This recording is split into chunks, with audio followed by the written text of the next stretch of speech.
Quizás parte de eso es que, en mi percepción, como Eve Clementi fue la primera en estudiar frontera, la primera en estudiar raza, la primera en estudiar Estados Unidos y en hacer algunas cosas de género, por ahí también le escribí historia oral.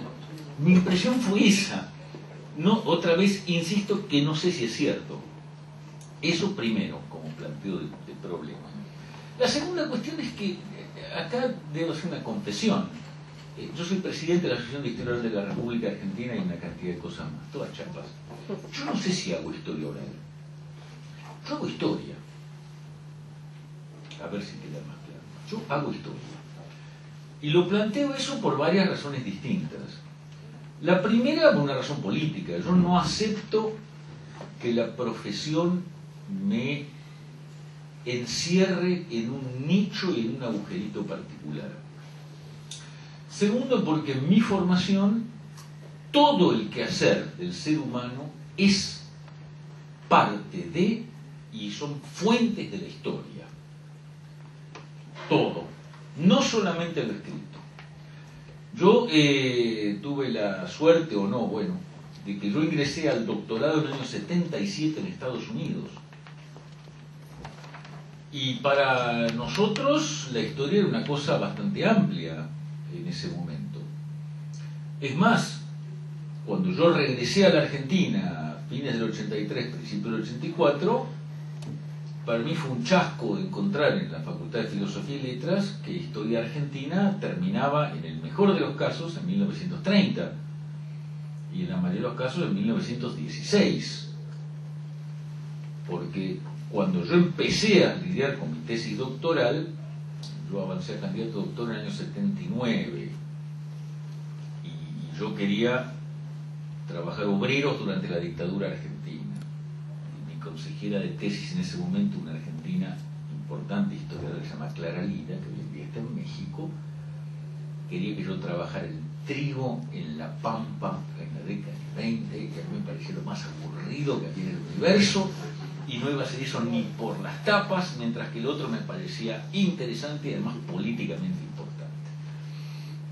Y entonces hablé en ese momento con el profesor más senior, más antigüedad que había en la universidad, que era un señor que se llama todavía hoy Hermann Lebowitz, un señor que se dedica a historia de Francia, Alemania, historia cultural, etc.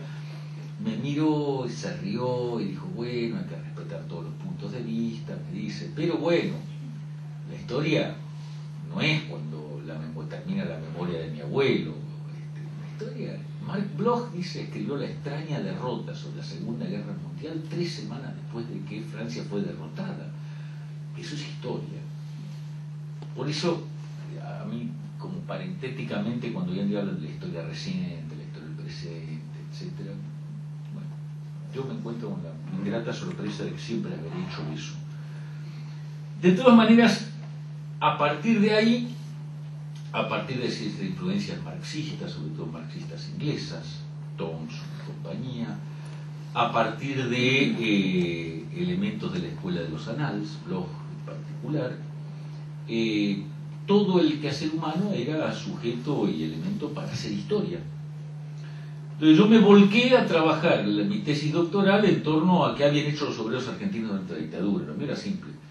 Todo el mundo decía que se había colaborado, todo el mundo decía que acá no había pasado nada, y a mí me parecía sumamente raro. Si todo el mundo decía que a partir del Cordobazo había habido un auge inédito en la historia argentina, no podía ser que en un proceso muy corto de la noche a la mañana dejara de haber. O había dejado de pasar mucho antes, o lo que era más probable, y esto lo sabíamos por una cantidad de cuestiones que tenían que ver con haber estudiado el movimiento obrero norteamericano, la tendencia es que esto hubiera pasado a niveles clandestinos. Bien, acá tenés un pequeño problema. ¿Con qué fuentes haces eso? Porque, bueno, para empezar descubrís cosas elementales. Revisás los diarios y descubrís que hay muchísima información en los diarios y descubrís una cosa absolutamente terrible para un, en ese momento joven, hoy no tanto, candidato a doctor en historia, donde descubrís que muchos de los grandes historiadores algo que no han hecho es leer los diarios. O sea, repiten lo que dicen otros que supuestamente leen los diarios. No todos, que hablando mal de toda la profesión, solo de algunos. En el caso de la dictadura argentina era muy claro que montones de gente en esa época no habían leído los diarios. Después buscamos documentos en torno a la izquierda, la prensa de izquierda, enunciados, tratamos de buscar documentos de inteligencia, chiste, es en una época donde no estaban los archivos provinciales o nacionales de la memoria, y entonces en un momento dado no me quedaba otro tipo de cosa que tratar de buscar formas alternativas. Y en esa era una época que yo trabajaba, además de la UBA, como profesor en la Escuela Sindical de la Unión Obrera Metalúrgica de Quilmes. Cosa que a mí me sirvió para, entre otras cosas, desasnarme bastante de los obreros argentinos y de las imágenes que teníamos. Esto es interesante como cuestión personal y de memoria. Yo he sido obrero automotriz, ahora yo nunca trasladé mi experiencia como obrero automotriz a lo que yo aprendí en historia. Yo repetía los mismos prejuicios que teníamos en la facultad sobre los laburantes, exactos. Entonces me encontraba con que en la Unión Obrera en Quilmes, mis estudiantes de historia, mis estudiantes que trabajábamos historia argentina con ellos, eran, para empezar, increíblemente heterogéneos, política, cultural, ideológicamente, había cualquier cosa, incluyendo liberales, a ver si queda claro, donde la mayoría no eran peronistas, la mayoría en absolutamente nada les importaba un pito la política, a ver si queda claro, y era un cocoliche en términos generales, pero que estaban muy interesados en historia y que eso automáticamente disparaba en ellos que empezaran a contar cosas. Y como yo soy muy chismoso y me interesaba la historia obrera, lo que me contaban me empezaba a llamar la atención. Entonces, lo primero que dije, bueno, yo estoy trabajando en la tesis doctoral, estoy absolutamente frenado porque me faltan fuentes, acá me están contando una pila de cosas, empecemos a aprovechar lo que te cuentan. Entonces empecé a agarrar el grabador y empecé a recorrer fábricas que dependían de la Unión Obrera Metalúrgica de Quilmes y después expandirme a otros lugares a contar, a que me contaran qué habían visto, qué habían pensado. En algún lugar me fue bien, en otro me echaron. En general la mayoría no entendía muy bien qué era lo que quería. ¿Sí? La vasta mayoría, la primera vez que alguien les preguntaba por ellos y la historia, casi todos estaban absolutamente convencidos que no había pasado nada y después pasaban a contarte montañas de cosas que habían hecho, pero no algunas, montañas de cosas. Y yo, al igual que Daniel, no hice macanas, hice horrores, absolutos horrores. Desde tratar de convencerlos que lo que yo tenía en la cabeza era lo que debía ser, hasta cortarles el testimonio, hasta tratar de guiarles la respuesta, cualquier cosa. De hecho, lo que me sorprende de ver algunas de las entrevistas que hice es el nivel de paciencia y tolerancia que esta gente tuvo conmigo. Es muy notable, muy notable. Hubo uno de propulsora siderúrgica, no sé cómo no me pegó.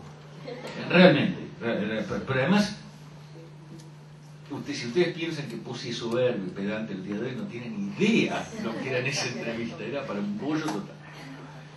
Entonces, esto era complicado, porque además era una época donde en la Argentina ni la oralidad era valorada como fuente posible. Éramos bien ranqueados. Ni la historia tan reciente era valorada, y en la práctica había poca gente que utilizara pues fuentes orales en lo que estaba haciendo. Una era efectivamente Dora Schwartzstein, que estaba trabajando en Republicanos Españoles, el exilio republicano español. El otro que yo conocía era el negro Salas, Ernesto Salas, que estaba trabajando en la huelga del frigorífico de Lisandro de la Torre, y que era, para mí era interesante porque nos juntábamos los dos con el entusiasmo de lo que nos habían chusmeado a intercambiar los chismes, lo que nos dijeron, etcétera, intercambiar bibliografía, tratar de entender qué miércoles nos estaban diciendo y qué significaba todo esto. Y el otro era un estudiante que yo tenía en aquella época de Filosofía y Letras, que era el Pepe Sánchez. Y el Pepe Sánchez, no el dibujito, aunque podía hacerlo, en ese momento era un melenudo gordo, pesado ahí, que era José Sánchez, que estaba trabajando con el Instituto Histórico de la Ciudad de Buenos Aires en el programa historiador de barrios. Y que agarraba y me invitó varias veces a ir al barrio donde él estaba mientras los vecinos contaban su historia. Absolutamente fascinante. Fascinante. En este proceso yo no sé si yo hacía historia oral. Vuelvo a insistir. entrevistaba gente. Y yo me creía la absoluta verdad de lo que me decían. Lo que me decían era la posta, porque lo habían vivido. Y esto me generaba algunos problemas cuando empecé a tratar de cruzar lo personal con el hacer historia. Cuento una anécdota.